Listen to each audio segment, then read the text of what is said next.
पाकिस्तान और न्यूजीलैंड की one day series जारी है। पाकिस्तान 2 मैचेस जीत चुका है, लेकिन यहाँ पर 2-3 चीज़ें जिनके ऊपर डिबेट चल रही है, तो सोचा मैंने कि फैंस की भी राय लेते हैं, मैं भी इस पर बात करता हूँ। एक तो रमीज़ राजा की ये स्टेटमेंट है जिसमें उन्होंने कहा है कि शाहीन शाह अफरीदी और हारिस रऊफ जो है वो अपनी स्पीड को बेहतर करें और अपनी स्पीड के ऊपर मजीद काम करें। इसके ऊपर फैंस ने मिली जुली राय का इजहार किया है। बाज़ लोग ये कहते हैं कि रमीज़ ने ये बात जो है वो उसको नहीं करनी चाहिए थी। बाज़ लोग ये कहते हैं कि साबिक चेयरमैन, क्योंकि साबिक क्रिकेटर भी रह चुके हैं, साबिक कप्तान भी रह चुके हैं, फिर वो इन प्लेयर्स को बड़ा क्लोजली जानते भी हैं, तो उनको कहीं ना कहीं आइडिया हुआ है कि इन प्लेयर्स की स्पीड कम हुई है या प्लेयर्स ने दानिस्ता तौर पर अपनी स्पीड को रिड्यूस किया है।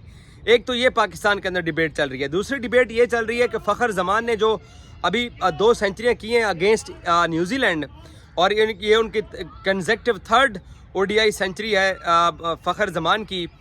तो फ़खर जमान, क्योंकि पाकिस्तान में हम सब जानते हैं कि सईद अनवर सबसे बड़े ओपनर पाकिस्तान के गुजरे हैं, लेकिन अब क्रिकेट फैंस हैं और साबिक क्रिकेटर्स भी हैं, वो ये कहते हैं कि फ़खर जमान को पाकिस्तान क्रिकेट की ODI क्रिकेट की तारीख का सबसे बड़ा ओपनर डिक्लेयर कर देना चाहिए। और हमें सबको ये तस्लीम करना चाहिए, मीडिया को भी, फैंस को भी, क्रिकेट कम्युनिटी को भी, कि आमिर सुहेल अब सबसे बड़ा ओपनर नहीं रहा, अब फ़खर जमान सबसे बड़ा ओपनर है। एक तो फ़खर जमान ने डबल सेंचुरी स्कोर कर रखी है, दूसरा फिर फ़खर ने सईद अनवर का 194 का रिकॉर्ड तोड़ा, फिर उनकी एक इनिंग्स 190 की है, एक इनिंग्स उनकी 170 की है, कल परसों उन्होंने 140 गेंदों पर 180 रन किए हैं।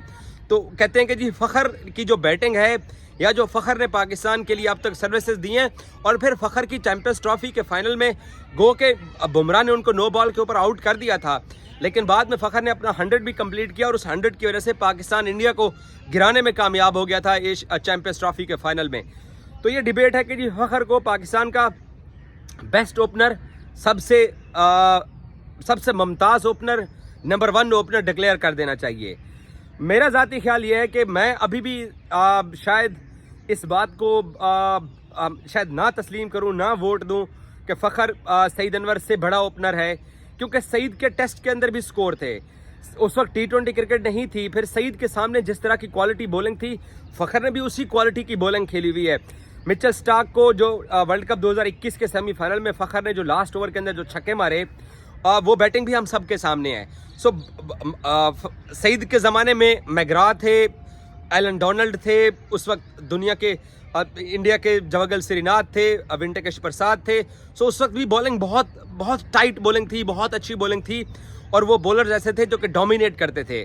सईद ने उस इरा के अंदर बहुत अच्छी बैटिंग की हुई है।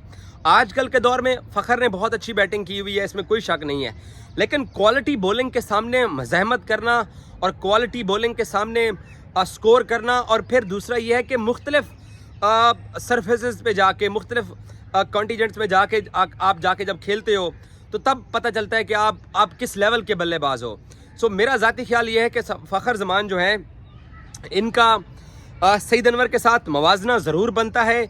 आप पाकिस्तान या एशियन विकेटों के ऊपर फ़खर को सबसे बड़ा ओपनर कह सकते हो, लेकिन सईद ने साउथ अफ्रीका में स्कोर किया, फ़खर ने भी गो के वहाँ पे एक इनिंग्स खेली हुई है।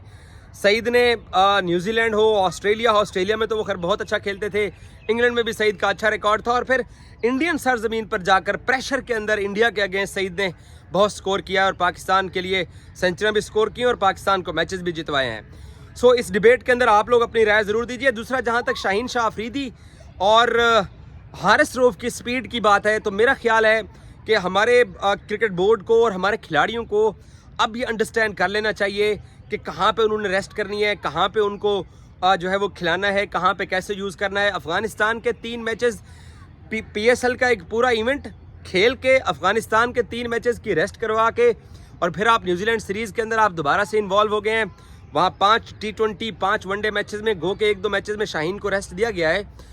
ये अब डिसाइड करना पड़ेगा टीम मैनेजमेंट को, मिकी ऑर्थर और बाकी लोगों को, क्योंकि PCB ने सारा गोरा कोचिंग स्टाफ रख दिया है। और नजम सेठी ये कहते हैं कि जी लोकल कोचेस एक तो पॉलिटिक्स में पड़े रहते हैं, ग्रुप बंदी में पड़े रहते हैं, दूसरा वो उनकी इतनी हाव नाव नहीं है गेम की जितना आजकल दुनिया के अंदर रिक्वायर्ड है। ऐसे में मुझे ये लगता है कि ये सारा कुछ बॉलर्स को और उनके जो फिजियो हैं उनको बैठ के बात करनी पड़ेगी, और अपनी स्पीड के ऊपर कंप्रोमाइज़ अगर बॉलर्स करना शुरू कर देंगे तो उसका डायरेक्टली पाकिस्तान टीम को नुकसान होगा, और फिर इनका कैरियर इनका नुकसान होगा। आपके पीछे एहसानुल्लाह आ गए हैं, जमान हैं, वसीम जूनियर साथ साथ रहते हैं, नसीम शाह ने अपने आप को काफ़ी एक्सेल कर लिया है। हसनैन वापस आ सकते हैं, उनकी स्पीड बड़ी अच्छी है। सो क्वालिटी बॉलिंग के साथ साथ स्पीड को रिड्यूस शायद नहीं करना चाहिए। रमीज़ की ये बात किसी हद तक मुझे दुरुस्त लगी है। आप अपनी इस पर राय ज़रूर दीजिए। Thank you.